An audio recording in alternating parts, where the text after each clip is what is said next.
Bismillahirrahmanirrahim. Alhamdulillah hamdan katsiran thayyiban mubarakan fih kama yuhibbu rabbuna wa yardah. Wa asyhadu an la ilaha illallah wahdahu la syarika lah wa asyhadu anna Muhammadan abduhu wa rasuluhu alladzi la nabiyya ba'dah. Tayyib ikhwas sekalian rahimani wa rahimakumullah. Alhamdulillah di pagi hari ini Allah Subhanahu wa taala masih berikan kemudahan dan kenikmatan kepada kita semuanya untuk bisa kembali melakukan sholat subuh berjamaah. Kemudian kita lanjut dengan kajian kitab tauhid.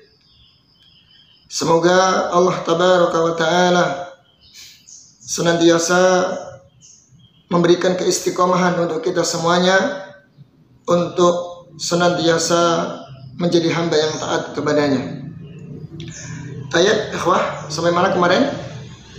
Kita akan lanjutkan kajian usulus salasah. Sebelumnya kita bahas tentang tauhid rububiyah. Tayyib. Jadi penyimpangan tauhid rububiyah. Di antara penyimpangan tauhid rububiyah apa kemarin ikhwah? Yaitu keyakinan wahdatul wujud. Ya, keyakinan wahdatul wujud. Ada dalam bahasa Arab namanya manunggaling kawula Gusti. Yaitu menyatunya Allah, meyakini bahwasanya Allah menyatu dengan makhluk. Ini termasuk sebuah keyakinan yang menyimpang, yang merusak tauhid rububiyah. Karena Allah Subhanahu wa taala ba'inun an khalqihi. Tidak mungkin tidak Allah Subhanahu wa taala itu terpisah dari makhluknya. Kalau Allah tabaraka wa taala menyatu dengan makhluknya, maka melazimkan sesuatu yang dapat menjatuhkan atau mengurangi ya haknya Allah Subhanahu wa taala. Baik. Dan keyakinan wahdatul wujud ini banyak ya dari kalangan ittihadiyah. Mereka meyakini hal seperti ini. Dan mereka uniknya berdalil dengan firman Allah Subhanahu wa taala surat Al-Hadid, wa huwa ma'akum aina ma kuntum. Jadi Allah bersama kalian dimanapun kalian berada. Ini ayat yang diusung oleh pemahaman wahdatul wujud. Allah menyatu dengan makhluk, atau Allah berada di mana-mana. Allah bersama kalian di mana-mana kalian berada. Padahal dalam ayat tersebut Allah mengatakan, melanjutkan, wallahu bima ta'maluna basir. Allah Subhanahu wa taala Maha mengetahui apa yang kalian kerjakan. Artinya yang bersama Allah itu adalah ilmunya, Allah pengawasannya, pengetahuannya. Jadi Allah mengetahui, pengetahuan Allah meliputi seluruh makhluknya. Allah senantiasa mengawasi kondisi makhluknya. Begitu, bukan Allah itu menyatu dengan makhluk atau Allah berada di mana-mana. Ya, karena ayat tadi menafsirkan satu sama lain. Baik, itu di antara penyimpangan tauhid rububiyah.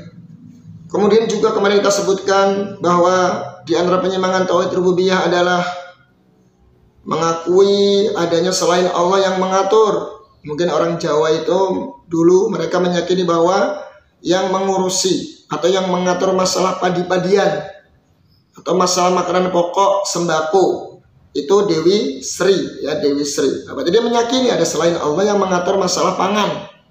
Ya, ini termasuk penyimpangan dalam tauhid rububiyah. Meyakini selain Allah yang ikut andil dalam hal mengurusi pangan. Kayak seperti kalau yang di pantai selatan ya, Nyi Roro Kidul. Jadi mereka meyakini bahwa saya yang menguasai, yang mengatur pantai selatan ini adalah Nyi Roro Kidul. Nah, dia meyakini bahwa Nyi Roro Kidul ikut andil mengatur lautan daerah pantai selatan. Itu juga keyakinan yang merusak tauhid rububiyah. Padahal hanya Allah Subhanahu wa taala satu-satunya zat yang mengatur alam semesta. Terus apa lagi ya ikhwah? Di antaranya juga sekelompok ya atau kaum namanya Zoroaster kalau nggak salah, mereka meyakini bahwasanya di dunia ini ada dua pencipta, pencipta kebaikan dan pencipta keburukan. Hampir mirip dengan orang-orang Majusi yang mereka mengatakan bahwasannya kalau kebaikan itu dari api, kebaikan itu dari api, sedangkan keburukan dari kegelapan. Nah, itu semuanya dapat merusak tauhid rububiyah. Tapi sekarang kita akan lanjut masih terkait dengan pemahaman masih kita terkait dengan masalah tauhid rububiyah. Nah, di antara hal yang dapat mengotori tauhid rububiyah kita adalah di antaranya bersumpah kepada selain Allah.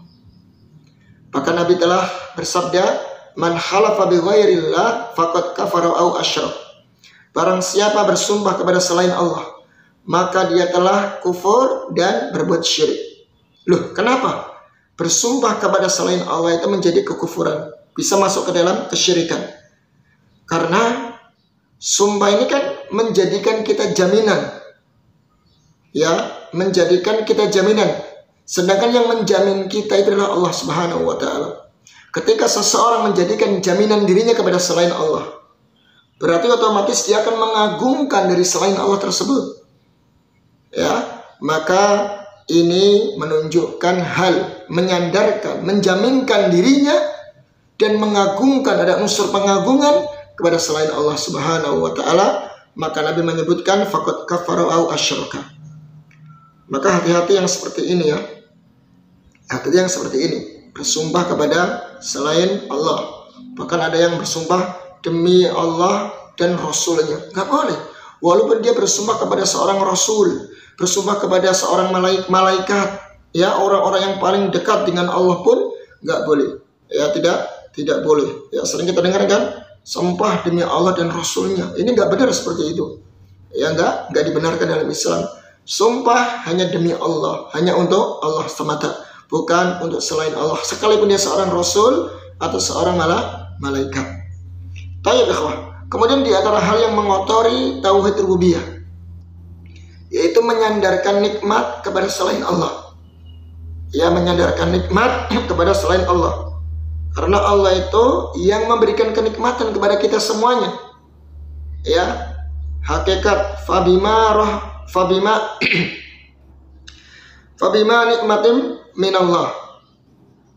Bagaimana ayatnya itu?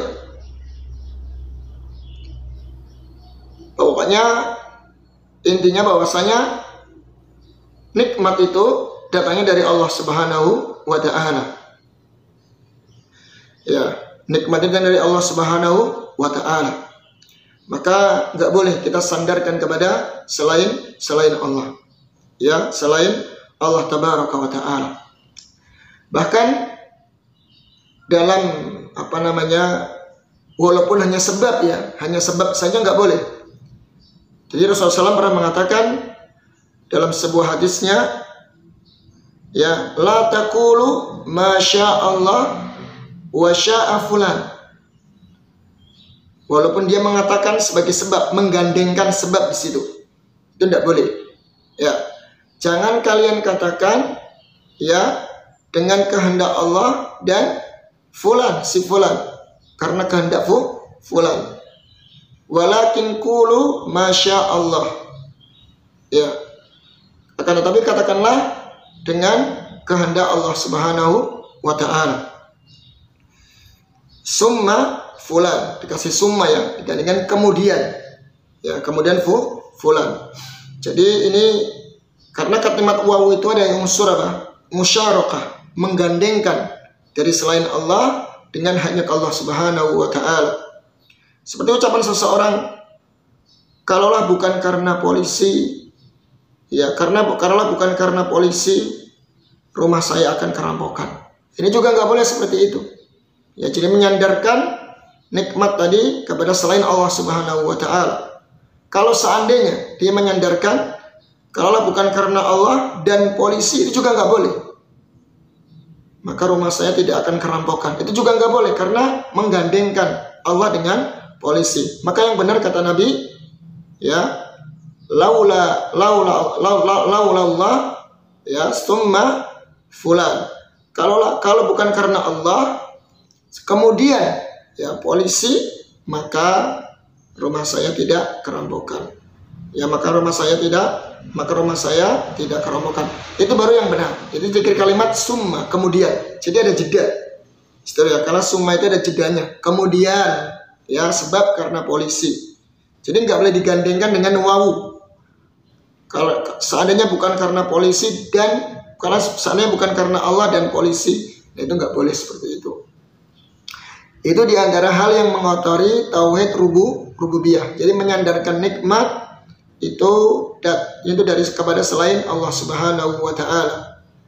Ya, kepada selain Allah Subhanahu wa taala. Kemudian di antara bentuk yang dapat merusak atau mengotori tauhid rububiyah adalah mencela masa atau waktu. Dalam sebuah hadis Rasul Shallallahu Alaihi Wasallam dalam sebuah hadis qudsi, ya, Allah Subhanahu Wa Taala berkata, la tasubud dahra, jangan kalian mencela masa. Wa ana dahru, karena saya adalah masa. Maksudnya bagaimana? Allah itu masa, artinya bukan Allah itu waktu, bukan, tapi uqallibul laila wan nahar. Allah lah yang mengatur, ya, malam dan siang, karena Allah yang mengatur waktu itu. Yang mengatur waktu adalah Allah Subhanahu wa taala. Ya, maka kalau kita mencela waktu, berarti kita mencela yang pengatur waktu, yaitu Allah Subhanahu wa taala. Ya. Itu termasuk di antara hal yang dapat merusak tauhid rububiyah. Seperti orang mengatakan, ya, waktu ini waktu yang sial.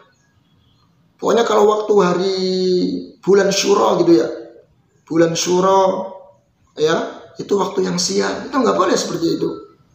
Karena hakikat yang mengatur waktu, yang membolak-balikkan waktu hanya Allah Subhanahu wa taala. Ketika kita cela, berarti kita mencela yang mengatur waktu, yaitu Allah Azza wa Jalla. Dan ini perkara yang sangat harus diwaspadai, ya. Terkadang sebagian orang itu meremehkan dan menganggap ini hal yang sepele. Atau diantaranya juga sebagian orang yang mereka menganggap ada waktu-waktu yang beruntung, waktu-waktu keberuntungan, ya, ada waktu-waktu yang sial. Nah, itu semuanya tidak dibenarkan dalam Islam karena dapat merusak tauhid rububiyah. Seperti sebagian ucapan orang-orang musyrik dulu, ya, wa ma yuhlikuna illa ad-dahr. Tidak ada yang membinasakan kita kecuali hanya waktu yang berjalan. Hanya yang menjadikan dia meninggal, hidup dan meninggal itu hanya waktu. Ini yang kepada orang-orang musyrik zaman dulu. Kemudian juga di antara hal yang dapat mengotori tauhid rububiyah adalah itu mencela angin, ya. Bahkan Nabi mengatakan apa? La tasubburih. Ya, jangan kau mencela angin. Angin, ya, angin kencang gitu, ya. Kemudian dia cela. Itu nggak boleh, ya, karena yang menghembuskan angin, yang mendatangkan angin Allah Subhanahu wa taala. Maka wasiat Rasulullah SAW atau nasihat dari Nabi kita alaihi salatu wassalam, ketika kita melihat angin, maka ada doanya, Allahumma inni as'aluka khairaha wa a'udzubika min syarriha. Jadi, ya Allah, saya memohon kepadamu, ya, kebaikan dari angin tersebut, dan saya berlindung kepadamu dari keburukan angin tersebut. Ya, jadi mencela angin. Ya, anginnya kok begini banget, ini angin merusak dan seterusnya. Ya, ini hal yang dapat mengotori tauhid rububiyah.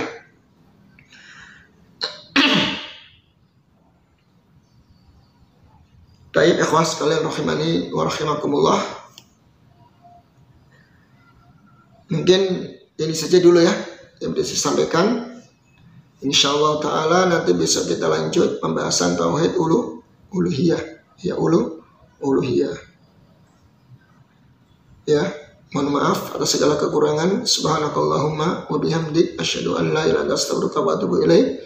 Wassalamualaikum warahmatullahi wabarakatuh.